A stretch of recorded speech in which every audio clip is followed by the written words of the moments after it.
I mean, imagine your neighbor across the street who's going to go hit my website, and I want to plant a seed of hope that he would maybe never admit to anybody, but it's like, That's what we need to do, is get the We need to get better. I'm not hitting enough people. It's good for what it is, but it's not where I want it to be.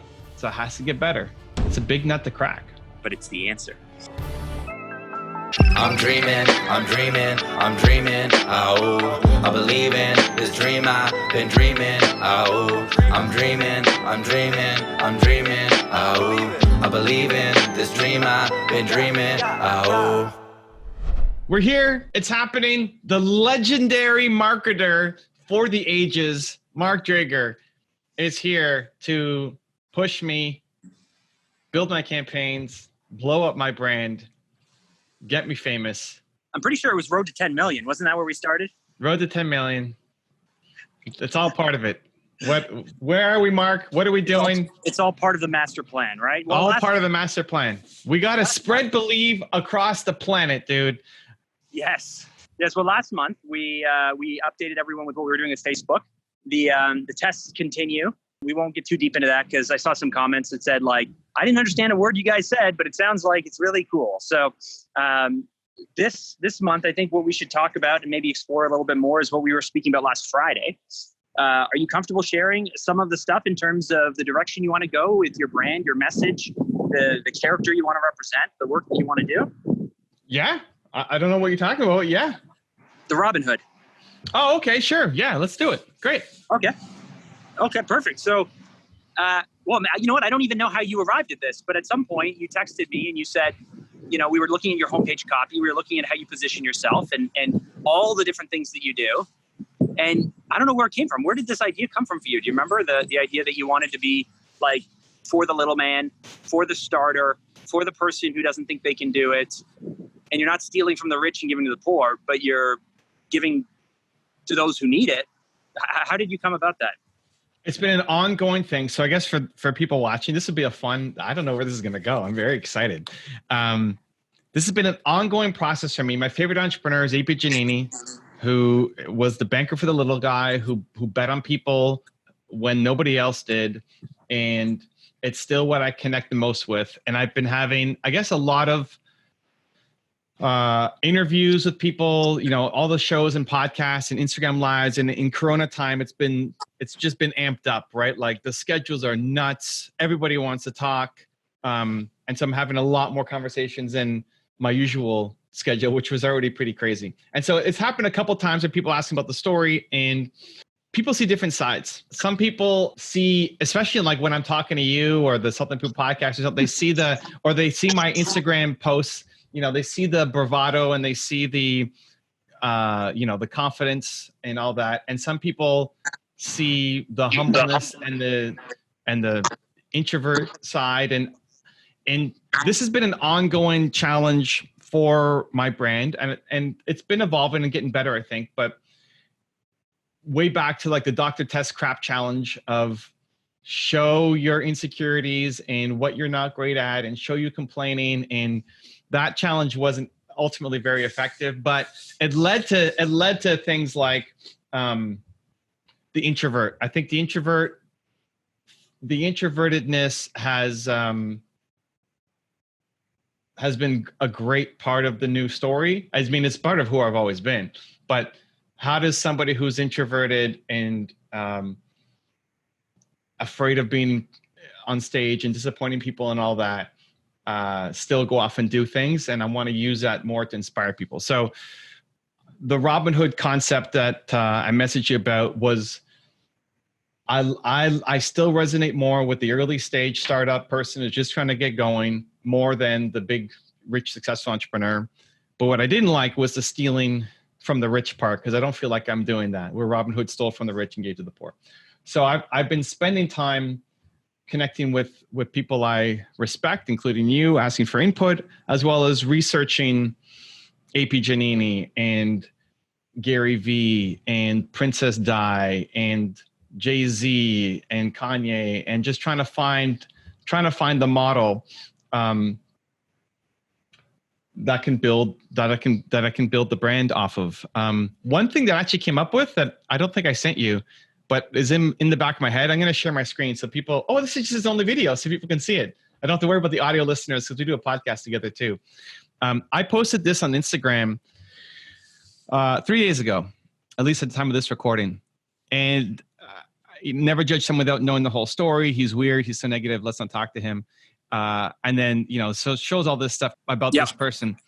And I was even imagining something like this on my homepage, whether it's a cartoon or I make this picture. Not that people are making fun of me, but just showing me and the stuff that I've been through, like those things would change. It wouldn't be.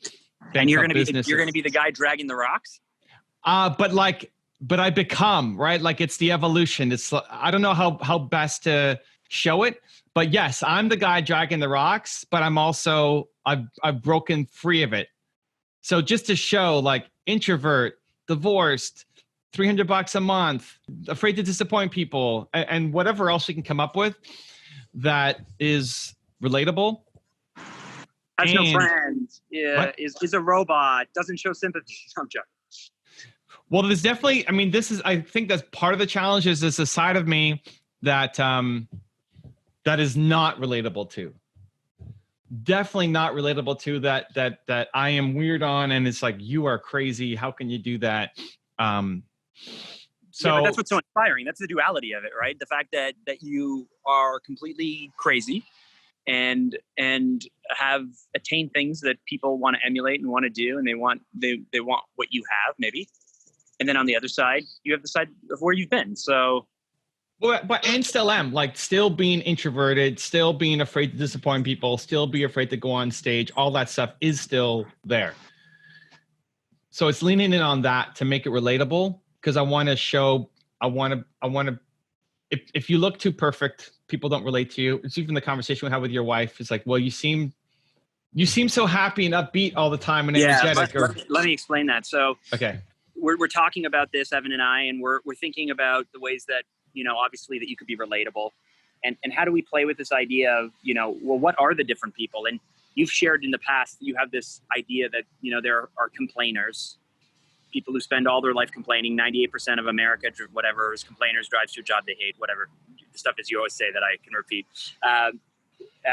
Then there's after the complainers, there's the dreamers, the people who consume content and dream but never do anything.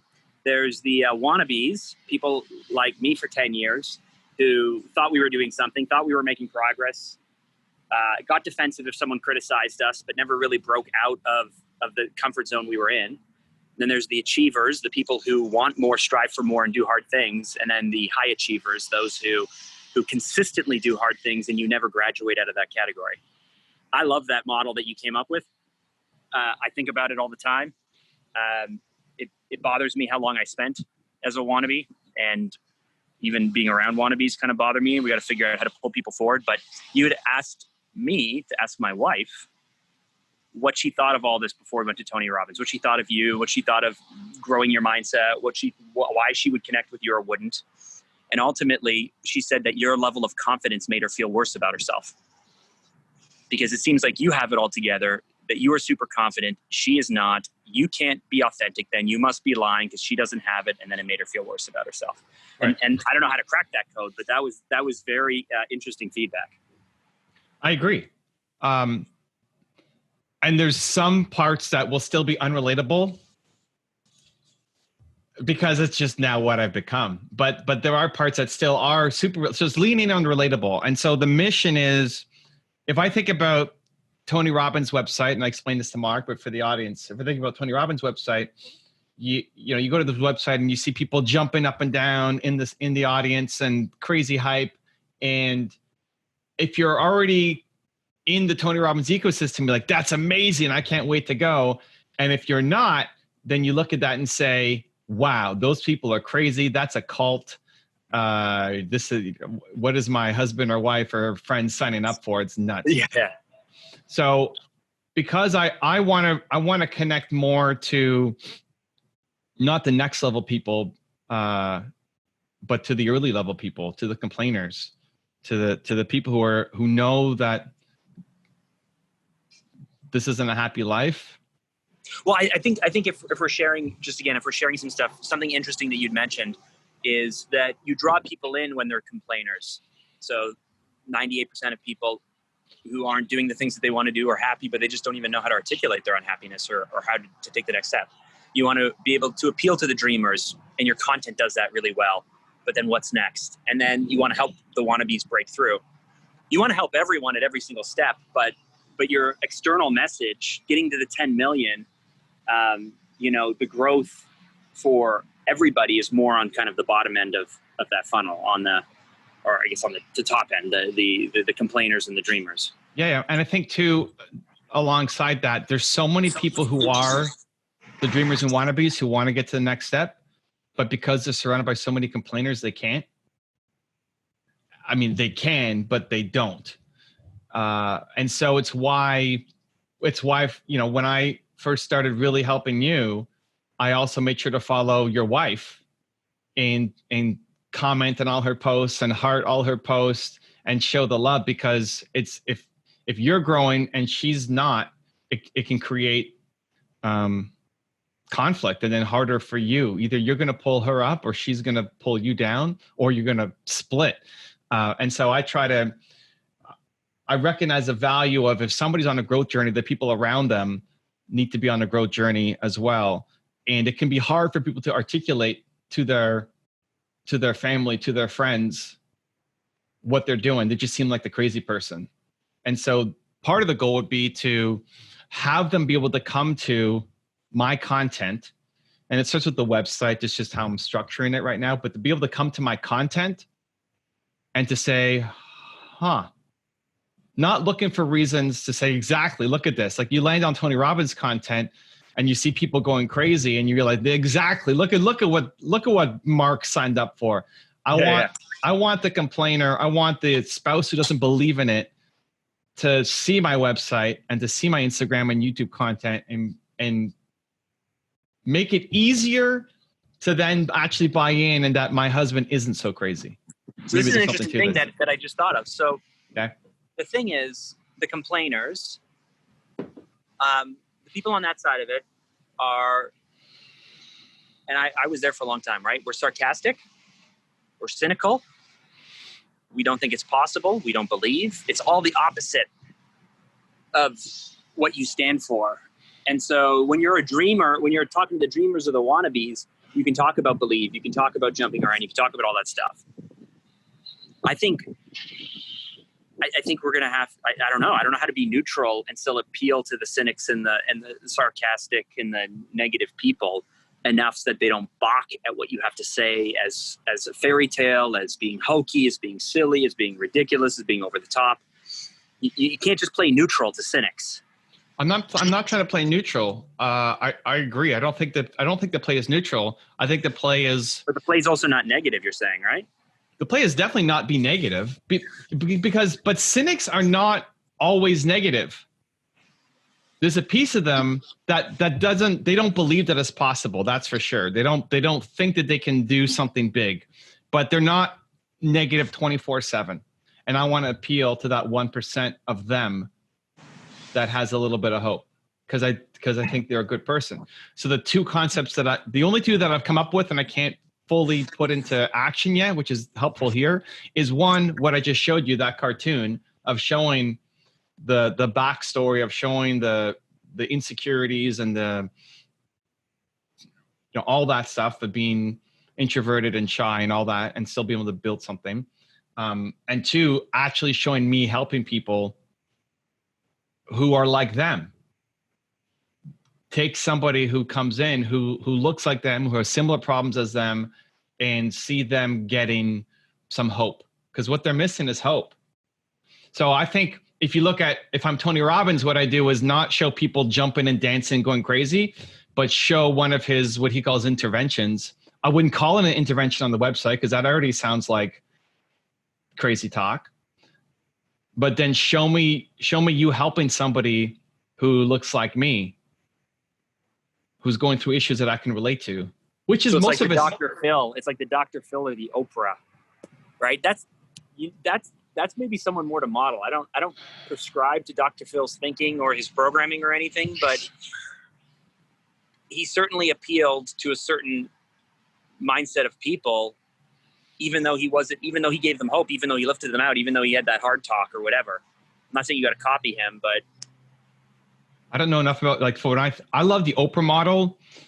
Oprah's great too. You just got to go back to Oprah not before she was Oprah, but you got to go back to more like 90s Oprah when she had normal people still on. And then by later it was just like, you know, obviously Tom Cruise and all of these like massive people were on. But when Oprah was still sharing stories of regular people living regular life, having regular conversations and trying to help them through it, there was a certain appeal. I don't know what else to say. I like that. I like that. There's a lot to model from Oprah there. Dr. Phil, at least from what I know and see, it's a little too sensational. It's sensational for sure. Yeah. Yeah. Borderline like Jerry Springer getting into that kind of which I don't. Is Dr. Phil still on? Is he still on TV? Yeah, I think he's still doing the thing. Oh man. So like I've been able to find examples of things that I like, but we haven't, because it hasn't exactly been done before. We're creating a new model and pulling pieces, which is what we do, model success. Another one that came up recently, I think about an example 2 years ago or so, I forget, you know, when I go backwards. Jeremy Vest is one of the guys I respect in the kind of YouTube world. So Jeremy Vest, a number of years ago, challenged me to say, hey, we need your voice. We need, you know, what do you think about current events? We need you to put a belief spin on things and give people hope. And it's been, you know, ongoing in the back of my head, but I struggle with how to do it. I'm making my latest attempt at it with Black Lives Matter right now with a couple posts that I've done, and trying to put a belief spin message on it. And the thing that resonated the most with me, that made it easier, was thinking about Mr. Rogers, funny enough, who always said, look for the helpers. And I don't know enough about Mr. Rogers, but the look for the helpers message was whenever there's chaos, whenever there's trouble, look for the helpers, look for the people who are doing good, and you know, be around them. Similar to Martin Luther King shining a spotlight on people. So I've been hashtagging look for the helpers recently on my Instagram post. So that kind of idea, I could see, like, take whatever's big right now and look for the helpers and shine a light on them. And instead of focusing just on the chaos and the protests, and here's another, you know, cop who is beating somebody up. Look, there's enough of that. I want to be the other side. Let's look for the people who are doing well, who are championing, who are, you know, spreading a positive message. So I haven't fully figured all of that out, but that's the direction, man. So where do we go from here? I like it. The thought I have as you're talking this all out and you're saying, you know, all of these things that I've done in the past, is you're already doing most of this stuff, right? You already have believe in everything that you do. You already have the content that's going out. You already have the stuff for the dreamers and the stuff for the achievers. We just haven't done a great job yet of being able to crack through for the complainers, for the kind of everyman. But you have stuff for them. So what do you feel is missing other than more execution, or what's next? I feel like I'm dancing around it. I'm pulling up these different ideas from different people, which is great, but I haven't quite hit the button, right? Like the Rocks post that went well 3 days ago spawned that, ooh, like I could do this. This is maybe a better representation of how I should be showing it. And then better execution through all of my platforms. Like website is just where I'm defaulting to, but how does that play into my Instagram content, my YouTube content, the channels I'm creating? I think it's just okay what we're doing. If you look at my website, it looks okay. It looks like every other thought leader website, you know, it's just there. It's not bad. I don't think it represents me poorly. It's just, here's my information. I guess maybe that's a little unfair. It leads with the mission and all that stuff, but I think it could be stronger. So there's been a lot of dancing, a lot of circling, which actually has slowed progress. But this is very common for me. It's like trying to figure out where the fence is. You got a new opportunity. Because you are the brand strategy. Yeah. So you have to feel it. You have to feel that it's right. Exactly. And it has to be right for long enough that you don't get bored with it. I'm not worried about that. If I get bored with it, then I'll adjust. How do you think us confirming this for the website, of course, and it'll help spill down to Instagram and it'll help spill down to some advertising and things, but how do you think if this affects, your core business in terms of growing YouTube? You have the different channels, you have the cross promotion that you're doing to try and build them up. Your current channel is crushing it right now, but how does if any of this actually spill back into making YouTube content even any better? Or is this just on the brand side, YouTube is locked down still? YouTube is locked down, mean we're not making changes? No, meaning no. You're always making changes. You're on it. Okay. Is there any spillover between us cracking this? You becoming the H.P. Giannini of modern belief and making and it's spilling over to make YouTube better, or? For sure. YouTube is an even tougher nut, I guess, to crack because it's not just one platform. It's one platform, but I have multiple channels. So when I look at website, it's trying to put everything onto the website. When I look at Instagram, it's having a content strategy that's still a mix of DJing people, my own thoughts, cartoons, picture, and having it all fit into one channel. With YouTube, I have multiple channels. So the content strategy shifts a little bit. So there's, I have an Evan channel and I have the main channel and I have a top 10 channel and that may spill over, but I think it's an even bigger thought exercise because we have so many channels put together. But do you start creating or figuring out, do you start in your mind going, this content here, this is for the complainers, this is for the dreamers, to move dreamers to wannabes and to move wannabes to achievers and so on? Is YouTube literally just perpetuating dreamers to be dreamers and wannabes to be wannabes and what have you? No, I don't think it perpetuates. Right? No, I think in some sense it already does. I look at Jeremy as an example, right? The guy who's my new mentee, stock boy, didn't read anything, hated reading, boring. Hold on. When you say stock boy, people might think that he's a guy who trades stocks or something. He worked at a grocery store, right? Oh yeah. Sorry. Yeah. Like grocery store, minimum wage, stock boy, clerk. I don't know general labor, whatever you want to call it. Yeah. Now having a 6-figure business in his first year. But what happened was he was a complainer. He wanted to make money. This is the thing. I want to make money. I hate this. I hate working at this stupid grocery store. I hate my life working here. I want to make money. Who's making money? Oh, Robert Herjavec, who's a Shark Tank. Like Shark Tank. Oh, he's on Shark Tank USA, actually. Great. So I don't have to explain the Canadian context. He's like, Shark Tank, they make money. Let me make some money. Robert Herjavec, he types into YouTube, finds the top 10 rules that I did on Robert Herjavec. That leads him to then go buy Robert Herjavec's book, Driven, I think. That leads him to then buying another book and another book. And now he's obsessed with reading. Now he's obsessed with learning.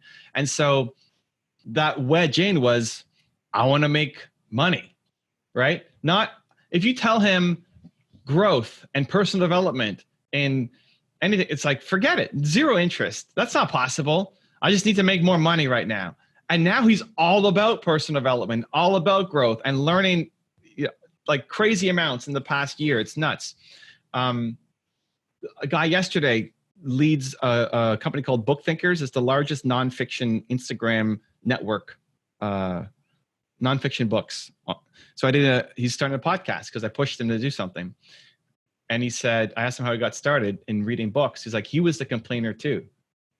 And he was at school and he hated school and it sucked.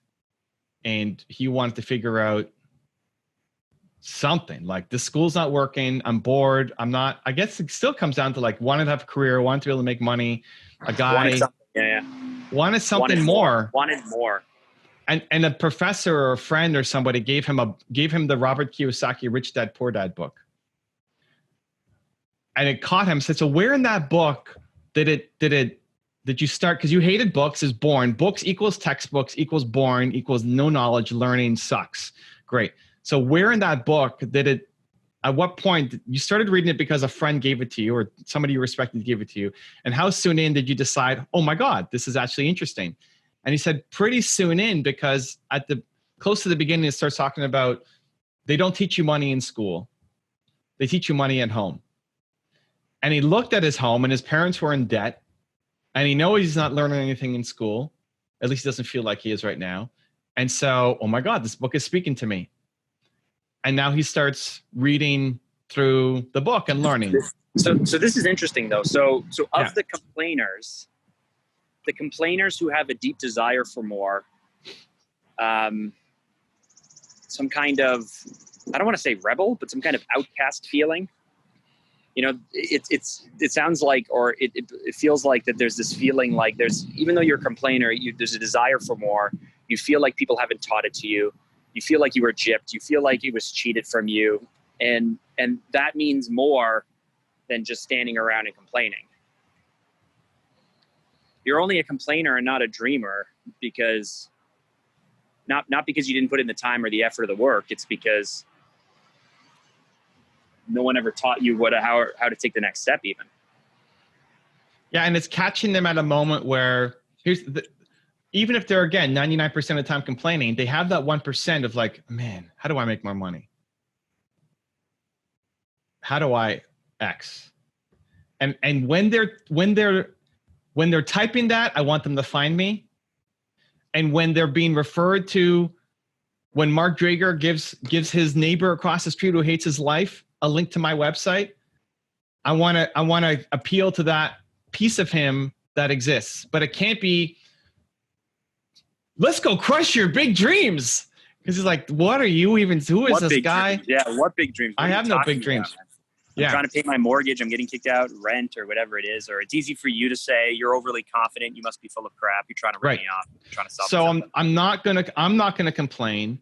I'm not gonna lean in on negativity or sarcasm or anything. But that's not where they live 100% of the time. And I want to appeal to that 1 to 5% of them that is positive, and use language and content to actually move them a little bit forward.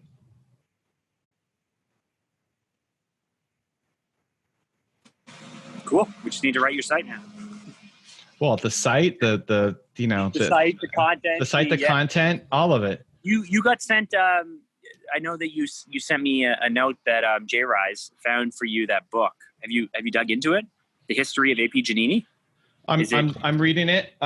Is there any insight there? Or is it pretty textbooky? This date happened. No. It's great. I mean, it's overly flowery and positive, which is great. I mean, it doesn't show the struggles he went through as much. I mean, it's definitely written by. I mean, I love him. He's my favorite entrepreneur, but it's definitely written from a perspective of this man is, a god and great. But so they weren't into vulnerability back when they wrote it, eh? It's a fairly new book, I think. But anyway, where I get hung up on is this concept of the enemy. And do I need to have an enemy? Yes. And the best one I've come up with is... We did talk about that, was what, it's good for what you stand for, belief, but what are you against? Right. So the little man is the closest we've come up with. The doubt, the self-doubt, and also the haters around you telling you can't do something. And I read... I'm 3 chapters in. The early stuff is just his childhood and stuff, which is okay. But it's more like, what did he do afterwards? And so where I'm stuck, I stopped reading at this point where he's building his business. He's the immigrant Italian that nobody believed in, that couldn't get deals. He's selling oranges or grapefruits and stuff. And so he became the broker for other farmers and gave them a better deal. Like, that's the first place where I got stuck. So farmers dealt with brokers to then sell their wares. He would go and give farmers a better deal. Instead of ripping them off, he would go find grapefruit farmers and give them a better deal than what the other brokers were doing, who were ripping them. So the brokers are getting fat off the farmers. Farmers are the working man doing their thing. He would go and give them a better deal, have a good relationship with them, and build them up. So, the brokers are ripping you off. I'm going to give you a better deal, right? Enemy, clear. The next one, and this is in the same chapters, he helped elect a mayor, the new mayor of San Francisco, because the other mayor was corrupt and all this stuff. So he helped. He was going canvassing door to door, knocking on doors, saying, "Hey, go vote for this guy." And this is what helped him start to become a public name in his city, as opposed to just being known to the farmer community. Is that he's supporting this mayor? The other mayor, had mafia behind him, and so AP Giannini hired guards to escort people to the voting booth, because you would get beat up if you're not voting for the mafia candidate, right? So this is now how he becomes known in the city. And these are stories I didn't know, right? I know about the bank and the all that stuff. This is before he even started his bank. He's a merchant as a broker. So, the enemy is the corrupt mafia mayor who's ripping people off. Great. Okay. So I don't have the enemy for him was anyone who was taking advantage or suppressing the little guy. Yeah, I guess. Yeah. The brokers, the mafia, the corrupt people, the fat cats who are trying to get rich off of the little guy were his enemy. Yeah. And he created a better business model for them. And I guess supported them in the public with the election stuff. But otherwise, he gave a better business model for the farmers. He gave a better business model when he became a bank for the immigrants who couldn't get a loan. Well, so let's play this out. So, you have the little guy, and maybe, it's the little guy is still the enemy. You talk about the doubt, self-doubt, you talk about the haters. But it's not the little guy because of maybe the way we explain it, but your thing is belief. And so the enemy is anyone who plants fear or doubt or whatever into your plan, your mind, what it is that you want to do. Yep. Right? They're doing it for their own reasons, and those reasons might be innocent, or they might be out of love, or they might be because they're jealous or selfish, or whatever. They might be insecure. Mm-hmm. But the enemy is anyone who stops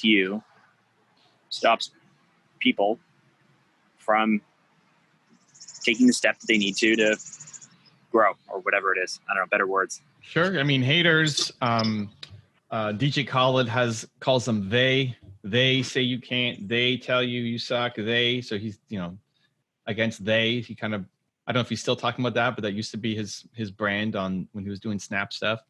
Little man could be it. It could just be being more vocal about it and using hashtag little man and making it more timely with whatever's happening. I mean, the ongoing of self-doubt and people around you and family, and that's always going to be happening. The current version of it, whatever's in the news cycle, like the mayor being voted in, that's very timely against the mafia.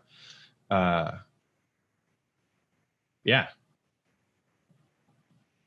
So we could just lean in on it. Is money the enemy? I know that I've known you for a long time, and it's not that you don't have money or do have money or afraid to use money or not afraid to use money or whatever, but everybody thinks money is the answer, and it's not. And I know we've had conversations about how people think they need money to start, but they don't need money to start. They need to start. They need to believe to start. They need, they wouldn't even know what to do with the money. They would just waste the money. Money's not holding them up. But then there's also this other side of the more money people get, the more out of touch they get. I don't know. The people who sell out, the people who grow and become detached from the little guys, from the starters, or this or that. I think most people would look at Robert Herjavec and say, well, it's easy for you to say because, you're this big guy and you haven't struggled like I've struggled for 20 years or this or that. If you're a complainer or a hater, I don't know if you're going to look at, you're approachable and you're humble and, you don't live in a huge mansion and you don't live behind gates, and you don't fly a private plane, and there's just lots of stuff that makes you pretty, while you're an extraordinary dude, pretty average, right?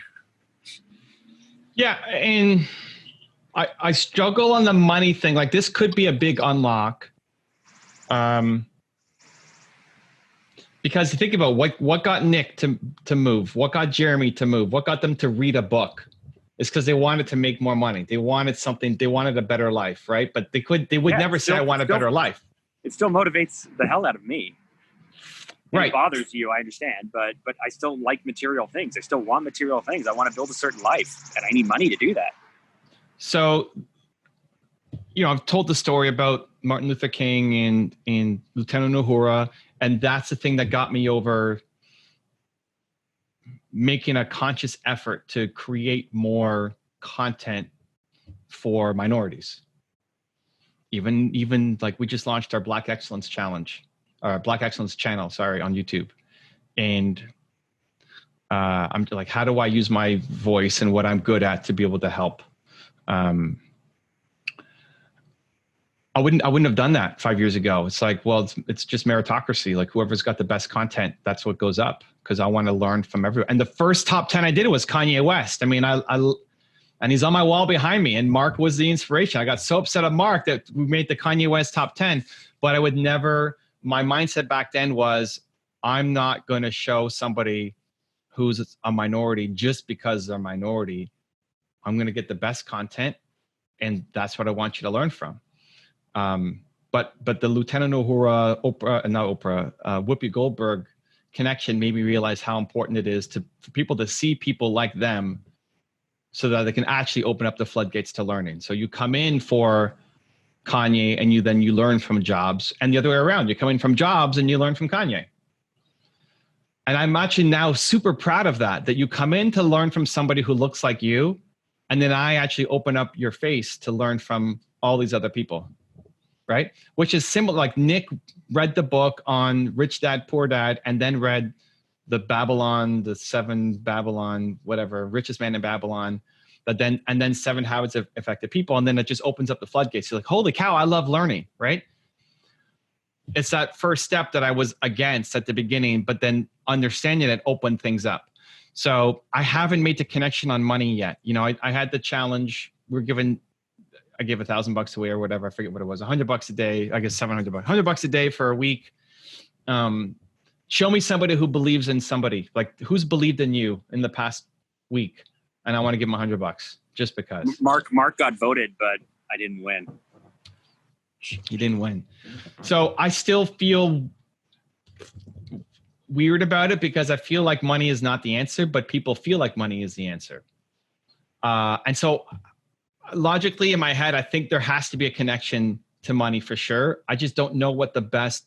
I need the Uhura example to say that's how you do it. That's how it's done, that I can connect to. Well, Gary's doing it. I mean, people came to him for money and hustle, and people follow him for money and hustle, and people want to do it. And then he flips them on, don't listen to your parents, and parents don't live through your children, and chase happiness and all this other stuff. Now, I don't know if he's going super hard the other way and he's just going to be about happiness and happiness and happiness, but people definitely came to him and come to him because they want to know the hustle. They want to make the money. They want to. I think Gary is the wrong. I love Gary. I think Gary is a great model.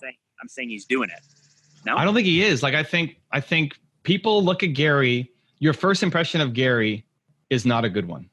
Yeah. It's loudmouth, arrogant, obnoxious, over the top, just wants to be me all the time. And then you dig a little deeper and you're like, oh, there's some substance here. Oh, like, if you can get past the brashness, you can realize that there's a real dude there. And of all the people to model for the later stuff, he's probably the best in terms of like desire and care, wanting to help and not rip people off, and be the entrepreneur who's done the most good for the planet. Like, I connect with that the most. But from the early stage, the complainers, he might be the worst. He's among the worst. Like, he pisses people off because he's so abrasive and so telling the truth, which is what the wannabes need. He's the wannabe guy to the next step. He's not the complainers guy. So at first glance, his content is Yeah, no, that's a good point. He's the guy for the dreamers and the wannabes. Yeah, and all the way up, for sure. And the more, I think the similarities are, the more you get connected to him, the harder he's going to push you out of love to make you go forward. In a one-on-one though, I think Gary's actually great. Like Gary, if you give him the complainer, he'll actually shift that person. I just think his content on mass doesn't, and it's just a different ambition maybe. So the money thing, I think it's might be the way in, is the people who feel like they're not into personal development, they're into money. They're not into growth or service. That's easy for you, you rich ass. I just need to make some money. Great. Let me bring you in with money, and then we'll actually help you with service. There are a few guys. There's a guy I listened to on Impact Theory who wrote, oh gosh, I don't remember his name or the book he wrote, which doesn't help you.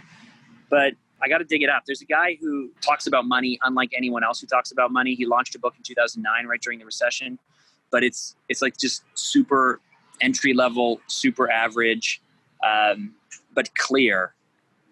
I got to figure out who this guy is and then look at what he's saying on his own site, because I feel like there might be connection there where, no one is going to look at Ray Dalio if you're having trouble pay the rent. But this guy connects with people who are just getting started, but they want money. They want to generate wealth. They just want to do better. I got to look at what he's saying. So I think there's something there, but I think a lot of, if now I think about, okay, who's talking about how to make money? Most of the people feel like giant slime dogs, right? Like make money online with this. But why I like this guy is he writes books and content to teach you the principles of money making. He doesn't sell. I don't think he sells. You thinking Ramit Sethi? Maybe. Yeah. That Indian? might be it. Yeah. Maybe. Yeah. But I will teach you to be rich is his thing. He doesn't, that might be it, but he doesn't come across as someone who's just trying to. No, he's a good dude. I mean, I don't know him. Yeah, I don't know him personally, but I think that's a good vibe. The problem is I listen on audio podcasts, so it's really hard to tell what someone's background is. Yeah, I will teach you to be rich is his thing. Yes, that's the guy that I want to take a look at. Okay. I think he's built an okay brand. There's something there. Other examples I thought about recently was Princess Di versus Bill Gates. Princess Di, everybody loved, I guess also an outsider, but did things that super supported. Like you could tell the heart and care for the community that she had. So finding those moments where Bill Gates is like giant philanthropist and people are convinced he's going to just kill everybody, and like the hatred on Bill Gates. I don't get the hatred over the last 6 months on Bill Gates, because a year ago they liked him and now everybody hates him, and I don't understand why. Oh, people are convinced that Bill Gates, coronavirus was engineered by Bill Gates so that he can come up with the vaccine, which is really going to inject you with some trackable thing that then's going to but this is the thing, like Bill Gates that wouldn't have happened to Steve Jobs. Bill Gates. So the secret is to die young?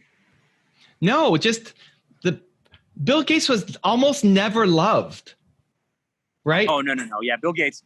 Yeah. Bill Gates saved Apple, and people still loved Steve Jobs for orchestrating it, and gave no credit to Bill Gates for lending them the money to save Apple. But it's a good difference, right? In that, like, they were both ruthless, but people love Jobs and they hated Gates, and they still hate Gates. Like, there's something about Gates. He's just hated.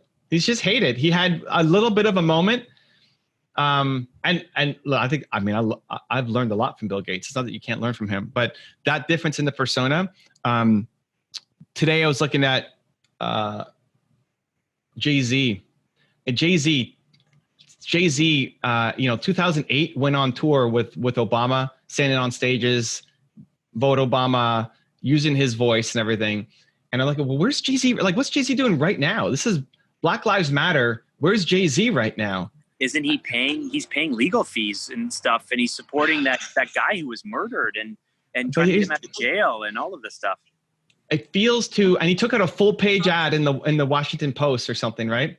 Yeah, well, for his problem is he lost all his street cred because he aligned himself with the NFL, and the NFL is not on the right side of history. He lost. And I don't know enough. I'm just seeing the parts that I don't want to be or don't connect with. Is the part that I don't like about it is it seems very ivory tower. I'm just going to throw money at this solution, as opposed to Boyega. You know, John Boyega. Is it John Boyega? The guy with the Star Wars guy? In London, on the streets, like leading the protests with his megaphone.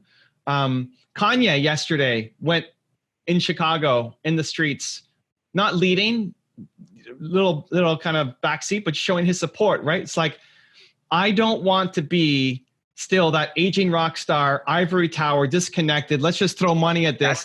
That's what I'm talking about, the sellout. That's when I say money is the enemy. That's I guess what I was trying to articulate without being able to know how to do it. It's the sellout thing. It's the like the person who's the entrepreneur, but they're running a 14,000 person company is not the same entrepreneur as the one who's trying to go from 20 staff to 200 staff. It's just not the same, right? And you are the guy leading the way for us. You're like, yeah. You haven't sold out. You haven't sold out. You're still extraordinarily humble and average. So now it's like all of that 45 minutes condensed into a nice a sentence. Yeah, well, exactly. And then making that clear for people, and not just saying it, but showing examples. I'm not worried about the doing of it, right? Like I am my brand. When I show up,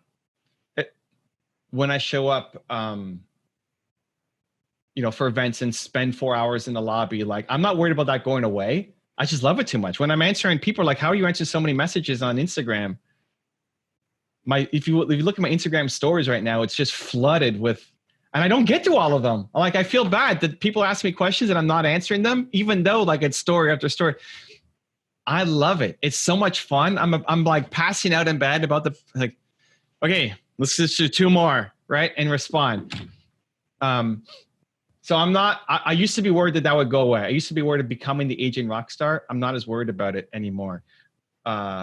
It's why like the Jay-Z thing bothers me, because that is what I don't want to be, just taking out an ad. And I'm sure he's doing a lot more, and I'm sure I don't have a lot of context on it, but just that one part of it, I want to see Jay-Z in the streets with the protesters, right? I want to be the guy leading the streets in the protesters, right? Whether I'm organizing or just lending my hand to say, hey, I'll be part of it. Okay, so never lose it. I'm not worried about losing it. I'm not anymore. What I'm trying to figure out is how to articulate it.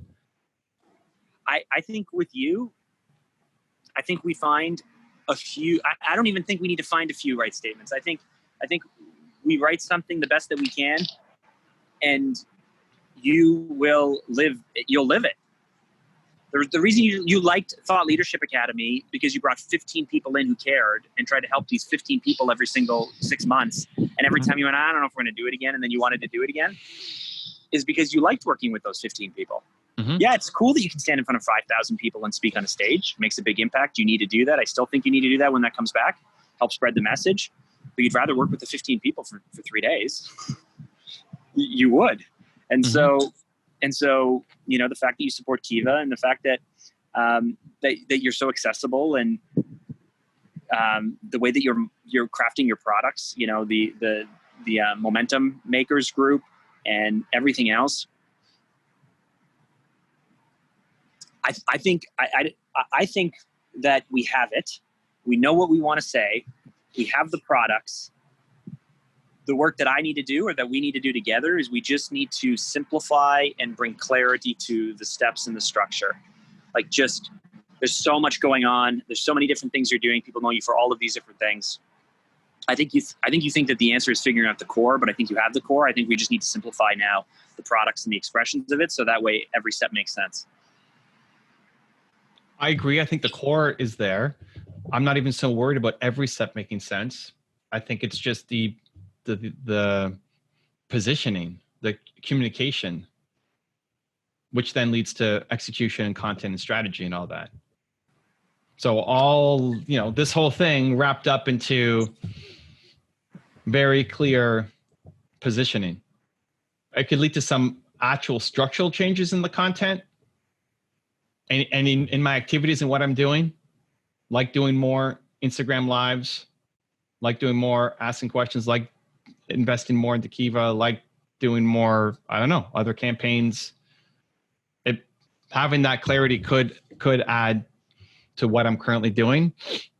But the communication piece, positioning piece, I think is the most important missing ingredient right now. Do you think telling people who are complainers that you believe in them more than they believe in themselves? No. Is anything that they would accept? No.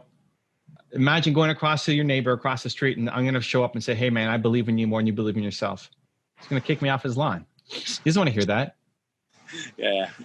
You'd be like, who the hell are you? Screw you, man. This is the challenge. Like, I think this is the problem that everybody's trying to solve, that people have given up on, right?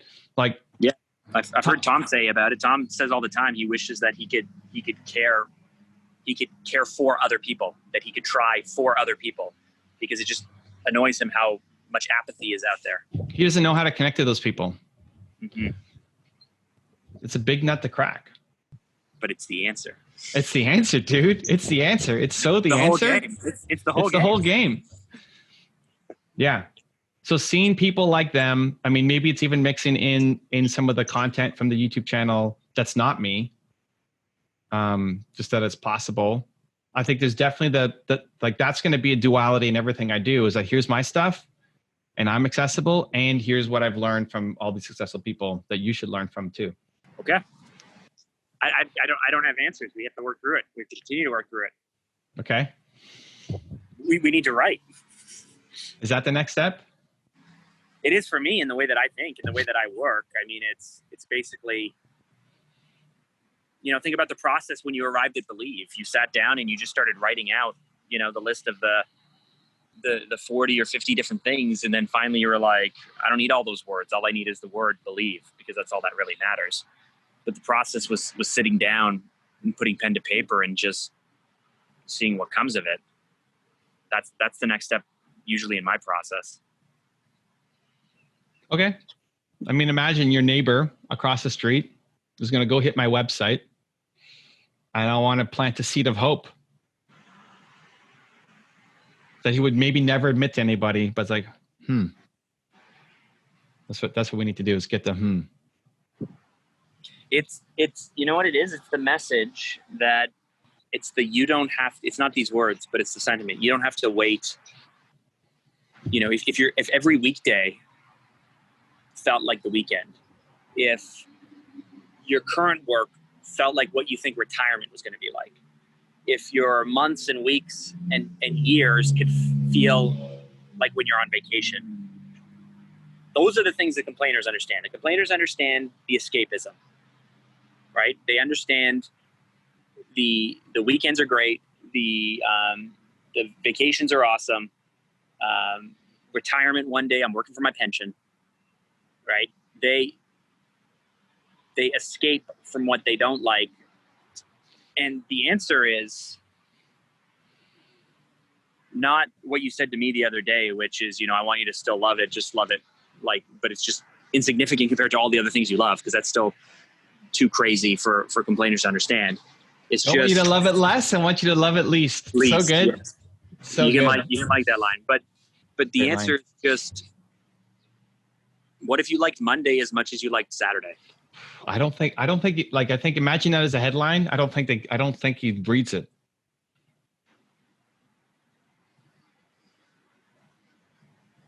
It's too hopeful for somebody who has got no hope. But they have hope. They have No, hope. they don't have hope. Yes, they do. They have hope in the things that they're looking forward to. No. They can't wait to get home and eat ice cream. They can't wait. They can't wait to sleep in. They can't wait to go out with friends again. They can't wait to sit on a beach. They can't wait to dig into that book. Everybody who's a complainer still has that part. They can't wait to eat cookie dough right out of a tube. Like everybody who has something that they're complaining about still has the thing that they look forward to. They can't wait to get home and have a drink. Agreed. But they don't have hope for the thing that you're talking about, which is how do I make Monday feel like a Sunday or Friday or whatever.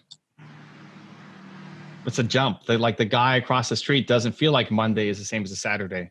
Saturday is way better than Monday. What are you talking about? Like that hope and a better life, not hope and escaping. You off that I still have that.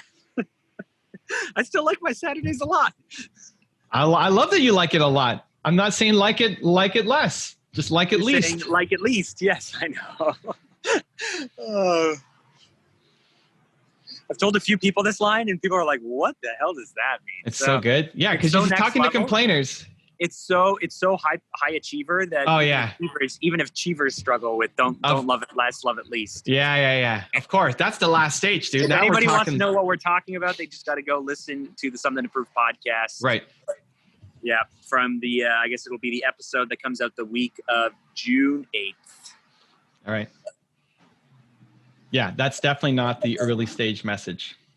Now, so here's a question, not for me, but for the audience. I know you hate it when I ask these questions, but I think if anyone's struggling with this type of thing themselves, or they're starting something, they would say, Evan, you've been doing this for years. You've been running your YouTube channel for years. You've written a bunch of books. You've been a thought leader. How is it you're only figuring this out now? Well, that's the point of this whole series, right? Like this is why the Man with the Rocks idea is valuable, that people see the super confident side, and I'm learning. I'm trying to get better. I'm trying to reach more. I still suck. I don't have all the answers. That's why I want to tap legends to pull great ideas out of their minds to help me help others. People would look at my brand. I get it all the time. People love my brand. People look at it and say, man, you've got your brand all figured out. It's amazing. It's so clean. It's so clear. They look at my Instagram and they love the layout and the formatting and they love the structure of the videos. And I'm doing a better job than almost everybody. Who do you want to put my brand against? Let's do a comparison, right? I'll throw down with almost anybody. And it's nothing. And it sucks. We suck. Right? It sucks. We need to get better. I'm not hitting enough people. It's good for what it is, but it's not where I want it to be. So it has to get better. I think the other side of that is, what I've learned from you and I've learned from others and doing this a long time is you're never done. Like I used to get mad at myself that every 2 or 3 years I wanted to rethink things and change things and tweak things. And then I realized that's helped me and my clients and the work that we do. It's what actually you have to do. You have to, like, the idea of setting something and then leaving it for 5 or 10 years is like not the answer. I thought it was the answer. I thought that's what professionals did. I thought that's what smart people did. They came up with a plan and they ran the plan. And I felt scattered for changing things all the time. But as you're showing us, like, you don't have this all figured out yet. And you're a dude who thinks about this stuff a lot, right? We got to get this, Mark. This is always like, dude, when I'm working on something, I get so frustrated and so angry that I don't have the answer. And then it just comes. It's like, at 3:30 on a Tuesday morning, Evan is going to start texting me and I'm going to get up and I'm going to look at it and be like, wow, you didn't sleep last night. And you'd be like, haven't gone to bed, man. This is the answer. And you're just going to give me like one word. It's going to be like applesauce. And I'll be like, applesauce? What are you talking? You're like, it's like applesauce, right? You start and you're gonna have it all, but you're not gonna give it to me. You're gonna spoon feed it to me. I hate this period though. I mean, I love it and I hate it. I want the answer faster. It's gonna come. It's a lot of thinking. Like I had to stop reading the Giannini book because it's a disservice to the book to keep going without having figured out, like, here to give me homework that I haven't cracked yet. I don't need more homework. I haven't figured out this homework yet. So here, I think here are the steps, right? For you versus the complainers, we need to know the enemy. We need to know the message that will help us break through to those people. And that's the thing we need to unlock. because we have all the other stuff, right? We have the 45 minutes of talking we did. We have belief. We have all the tools and all those things. It's, if we're going after the complainers, who is the enemy, and what is the thing that we can use to have you connect with them? What do you think of that for next steps? Sure. A little too structured for me, but yeah. Fine. Okay. So sleep on it for a week. And when we talk next month, we're going to have it all figured out. No, but like you should, here's what I want. I want Mark to go through his structured process and then deliver something gold to me. No, I'm telling you that these are the next steps. I want to know who our enemy is as it relates to the complainers, because that's the real area to unlock, and the vulnerability or the connection that we can make with them that won't turn them away. Those are the things that we need to work on. Okay. So who's the enemy for complainers? I don't know. What are you against? Are you against apathy? Are you against people who just complain all the time? Because even amongst the complainers, there are complainers that are too much. Are you against people who aren't willing, to do the steps they need to do to make money? Are you against people who won't take responsibility for themselves? Is it just the haters? Or is it the people who make you feel like crap? I am all for belief. And the opposite of belief are people who make you feel bad about yourself. Like, is it as simple as that? Hold you down, like a boss who's holding you down? Parents who are holding you down? Yeah, I mean, listen, so the little man is an interesting thing, but for the complainers, it's not the little man that's the enemy. It's the people who make you feel bad about yourself. Well, that's what little man is, but sure, if we don't need to label it. Little man's person tells you can't do it, that you suck, you're never going to amount to anything, hates on all your ideas, keeps you small. That's the little man. Yeah, but those are all dreamers and wannabe language. Of course, yeah. Even labeling it as something other than it is, like having it not being. Well, I don't know. I don't know how well they relates to. They told you can't do it. Still feels like it's not complainer language. What am I actually against? Like, if I'm talking to a complainer, I'm not against them for not having accountability and responsibility and ownership, because they can't hear that message. That's the wannabe talk. Wannabe is you suck, let's go, take more accountability. But the complainer doesn't want to hear you need to be more accountable. It could definitely be people around them. Like, it could be the parent, it could be the boss, it could be the colleagues, it could be your friends. If I'm talking to the friends, I have lots of empathy for them. But if I'm talking to them, to the person who has the bad friends, then I'm very against the friends, because the complainer doesn't have the empathy to be around the negative people. So step one is you got to get those negative people out of your life. Ultimately, I want you to go back and serve them and lift them up, but you're not far enough along to do that. So I'm against those people. Get them out of your life. We can brainstorm this, we can spitball this, but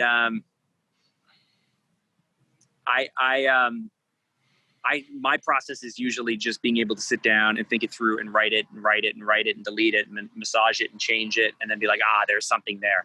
And if you do it in real time, there's a lot of crap that we spit out verbally before we get to the thing that's real.